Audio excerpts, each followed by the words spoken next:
రక్తనాళాల్లో కొలెస్ట్రాల్ పేరుకుపోవడం మనకు తెలిసిందే. అచ్చంగా మన ఊపిరితిత్తుల్లోనూ ఇలాంటి పరిస్థితే ఎదురవుతూ ఉంటుంది.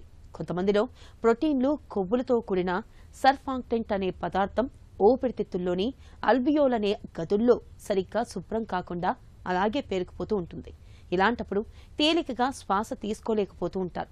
పొడి దగ్గు, తరచూ ఛాతిలో ఇన్ఫెక్షన్లు, త్వరగా అలసిపోవడం వంటి ఇబ్బందులు కనిపిస్తూ ఉంటాయి.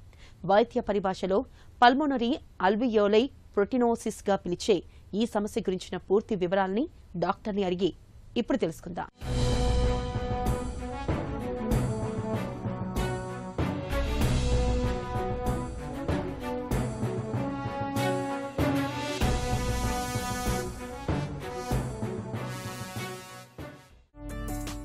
పల్మోనరీ అల్వియోలార్ ప్రోటీనోసిస్ అంటే ఏంటి?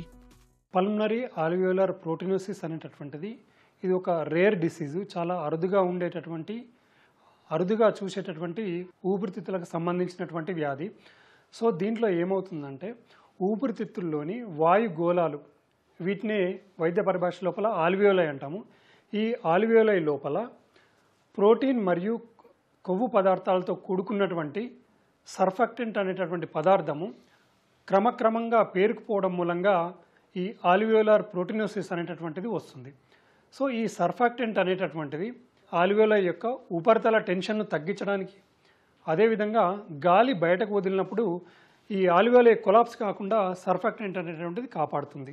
సో ఎప్పుడైతే ఈ సర్ఫాక్టెంట్ అనేటటువంటిది కొన్ని కారణాల వల్ల వాయుగోళాల్లో పేరుకుపోయినప్పుడు పల్మనరీ ఆల్వియోలార్ ప్రోటీనోసిస్ అనేటటువంటిది ఏర్పడుతుంది. ఊపిరితిత్తుల్లో ప్రోటీన్లు, కొవ్వులు ఎందుకు పేరుకుపోతాయి? ప్రోటీన్, కొవ్వుతో మిళితమైనటువంటి ఈ సర్ఫాక్టెంట్ అనేటటువంటిది పేరుకుపోవడానికి చాలా రకాల కారణాలు ఉన్నాయి. దీంట్లో ముఖ్యంగా ఒక 90% చూసుకున్నట్లయితే ఆటో ఇమ్యూన్ కారణాలు ఉంటాయి అన్నట్టు. దీంట్లో ఏం జరుగుతుందంటే granulocyte macrophages colony stimulating factor అనేటువంటిది ఆల్వియోలార్ మ్యాక్రోఫేజెస్ను స్టిమ్యులేట్ చేయడం మూలంగా సర్ఫాక్టెంట్ అనేటువంటిది ఆల్వియోలై నుంచి క్లియర్ కావడం జరుగుతుంది.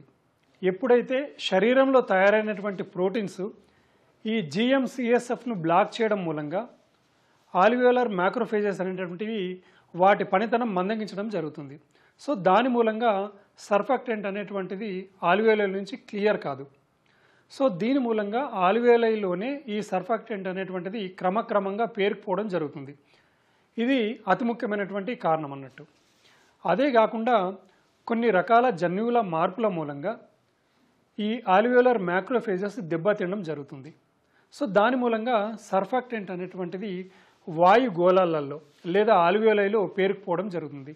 ఇది హెరిడిటరీకి సంబంధించినటువంటి కారణము. అదేవిధంగా కొన్ని పుట్టుకతో వచ్చినటువంటి మార్పుల మూలంగా కూడా సర్ఫాక్టెంట్ అనేటువంటిది ఈ ఆల్వియోలై పేరుకుపోవడం జరుగుతుంది. సో అదేవిధంగా కొన్ని సెకండరీ కాజెస్ ఉంటాయి. ముఖ్యంగా ఈ విషపూరిత వాయువులకు కానీ విషపూరిత కణాలకు కానీ ఎక్స్పోజ్ అయినప్పుడు పల్మనరీ ఆల్వియోలార్ ప్రోటీనోసిస్ వచ్చేటటువంటి అవకాశం ఉంటుంది. దీంట్లో ముఖ్యంగా ఏంటంటే సిలికా కానీ టాక్ పౌడర్ కానీ దీనికి కారణమై ఉంటుంది. దీన్ని కంజెనిటల్ పల్మనరీ ఆల్వియోలార్ ప్రోటీనోసిస్ అని అంటాము. ఊపిరితిత్తుల్లో ప్రోటీన్లు, కొవ్వులు పేరుకుపోతే తలెత్తే ఇబ్బందులు ఎలా ఉంటాయి? ఈ ప్రోటీన్ మరియు కొవ్వు పదార్థాలతో మిళితమైనటువంటి ఈ సర్ఫాక్టెంట్ ఆల్వియోలై లేదా వాయుగోళాలలో పేరుకుపోవడం మూలంగా ఇనిషియల్ స్టేజ్ లోపల నడిచినప్పుడు, మెట్లెక్కినప్పుడు దమ్ము రావడము లేదా ఆయాసం రావడం జరుగుతుంది. అదేవిధంగా వ్యాధి తీవ్రత ఎక్కువైన కొద్దీ రెస్టింగ్ కండిషన్లో అంటే కూర్చున్నప్పుడు కానీ పడుకున్నప్పుడు కానీ దమ్ము వచ్చేటటువంటి అవకాశం ఉంటుంది. అదేవిధంగా దగ్గు ఉంటుంది. దగ్గుతో పాటు రక్తం పడేటటువంటి అవకాశం ఉంటుంది. వీటితో పాటే ఛాతీలో నొప్పి రావడము, తీవ్రమైనటువంటి అలసట, అదేవిధంగా బరువు తగ్గిపోవడం అనేటటువంటి లక్షణాలు పల్మనరీ ఆల్వియోలార్ ప్రోటీనోసిస్లో చూస్తుంటాము. సో ఇదే విధంగా చర్మము బ్లూ కలర్లో మారిపోతుంది, అంటే నీలి రంగులోకి మారిపోతుంది. దీన్ని వైద్య పరిభాష లోపల సైనోసిస్ అంటాము. ఇలాంటి లక్షణాలు పల్మనరీ ఆల్వియోలార్ ప్రోటీనోసిస్లో చూడడం జరుగుతుంది. అదేవిధంగా చేతి వేళ్ళ యొక్క చివరి భాగము ఉబ్బెత్తుగా తయారవుతుంది. దీని వైద్య పరిభాష లోపల క్లబ్బింగ్ అని అంటాము. ఈ విధంగా చర్మం బ్లూ కలర్లో మారడము, అదేవిధంగా క్లబ్బింగ్ అనేటటువంటి సైన్స్ని పల్మనరీ ఆల్వియోలార్ ప్రోటీనోసిస్లో చూస్తుంటాము. ఊపిరితిత్తుల్లో ప్రోటీనులు కొవ్వులు పేరుకున్నప్పుడు ఎలాంటి పరీక్షలు చేస్తారు? లక్షణాలు వచ్చిన తర్వాత ఎక్స్రే తీయడం జరుగుతుంది. ఈ ఎక్స్రే లోపల రెండు వైపులా మచ్చలు ఈ సిమెట్రికల్ అంటే సమాంతరంగా ఉంటాయి అన్నట్టు, అంటే రెండు వైపులా ఒకే విధంగా మచ్చలు అనేటివి కనిపిస్తుంటాయి. సో దీన్ని ఇంకా స్పష్టంగా చూడాలంటే సిటీ స్కాన్ చేయాల్సి ఉంటుంది. ఛాతీకి సంబంధించిన సిటీ స్కాన్ చేయడం మూలంగా దాంట్లో మచ్చలను స్పష్టంగా గుర్తించవచ్చు. ఈ సిటీ స్కాన్ అనేటటువంటిది అతి ముఖ్యమైనటువంటి పరీక్ష. దీంట్లో క్రేజీ ప్యావింగ్ ప్యాటర్న్ అనేటటువంటిది పల్మరీ ఆల్వియోలర్ ప్రోటోసిస్లో చూస్తుంటాము. సో వీటిని ఇంకా ఖచ్చితమైనటువంటి నిర్ధారణ కొరకు బ్రాంకోస్కోపీ చేయడం మూలంగా ఈ బ్రాంకోస్కోపీని ఊపిరితిత్తుల్లోకి పంపించి సిక్రిషన్స్ని తీసుకొని వాటిని సైటలాజికల్ ఎగ్జామినేషన్ లేదంటే పాస్ స్టెయినింగ్ చేయడం మూలంగా పల్మరీ ఆల్వియోలర్ ప్రోటోసిస్ను నిర్ధారించవచ్చు. అదే కాకుండా GM-CSFను గుర్తించడం మూలంగా కూడా ఈ ఆల్వియోలర్ ప్రోటోసిస్ని నిర్ధారించవచ్చు. అదేవిధంగా ట్రాన్స్ బ్రాంకియల్ లంగ్ బయాప్సీ చేయడం మూలంగా పల్మరీ ఆల్వియోలర్ ప్రోటోసిస్ను నిర్ధారించేటటువంటి అవకాశం ఉంటుంది. ఊపిరితిత్తుల్లో ప్రోటీన్లు కొవ్వులు పేరుకుపోయినప్పుడు చికిత్స ఎలా ఉంటుంది? పల్మరీ ఆల్వియోలర్ ప్రోటోసిస్కి అతి ముఖ్యమైనటువంటి ట్రీట్మెంట్ ఏంటంటే హోల్ లంగ్ లవాజ్ అంటాము. అంటే ఈ హోల్ లంగ్ లవాజ్ లోపల సెలైన్ని ఊపిరితిత్తుల్లోకి పంపించి మళ్ళీ ఈ సిక్రిషన్స్ను బయటకు తీయడం అనేటువంటి జరుగుతుంది. సో ఈ సిక్రిషన్స్ను బయటకు తీసినప్పుడు పాలవలే తెల్లగా ఉంటాయి. పాలవలే తెల్లగా ఉన్నటువంటి ఈ సిక్రిషన్స్ క్లియర్ ఫ్లూయిడ్గా మారేంత వరకు పలు దపాలుగా ఈ సిక్రిషన్స్ను ఊపిరితిత్తుల నుంచి తీయాల్సి ఉంటుంది. దీన్ని హోల్ లంగ్ లవాజ్ అంటాం అన్నట్టు.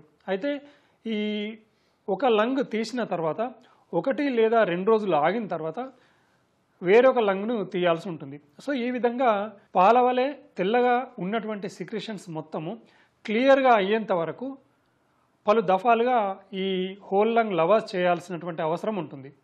అదే కాకుండా ఈ GM-CSF అంటే granulocyte macrophages colony stimulating factor అనేటువంటిది సప్లిమెంటల్ థెరపీ ఇస్తుంటారు.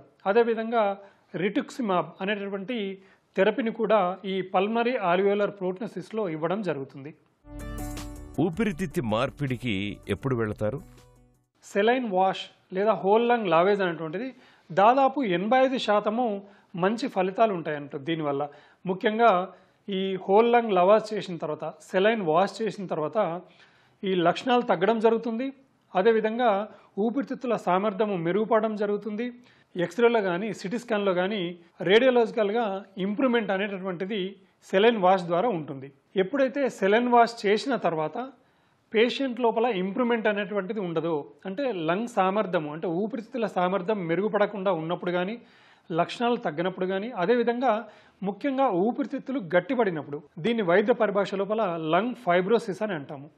ఈ లంగ్ ఫైబ్రోసిస్ అనేటటువంటి తీవ్రత ఎక్కువైనప్పుడు ఇర్రివర్సిబుల్ లంగ్ ఫైబ్రోసిస్ ఉన్నప్పుడు దీన్నే ఎండ్ స్టేజ్ లంగ్ డిసీజ్ అంటాము. ఇలాంటి కండిషన్ లోపల పల్మరీ ఆల్వియోలర్ ప్రోటోసిస్ లోపల లంగ్ ట్రాన్స్ప్లాంటేషన్ అనేటువంటిది చేస్తుంటారు. లంగ్స్లో పేరుకున్న ప్రోటీన్లు కొవ్వు పదార్థాలని తొలగించుకునేందుకు ఆధునిక వైద్యంలో సలైన్ వాషింగ్ CSF థెరపీల రూపంలో చక్కటి చికిత్సలు అందుబాటులో ఉన్నాయి. శ్వాసలో ఇబ్బందులు, తరచూ ఛాతీలో ఇన్ఫెక్షన్లు సోకుతున్నప్పుడు ఈ చికిత్సలు తీసుకోవడం అన్ని విధాలా మేలు.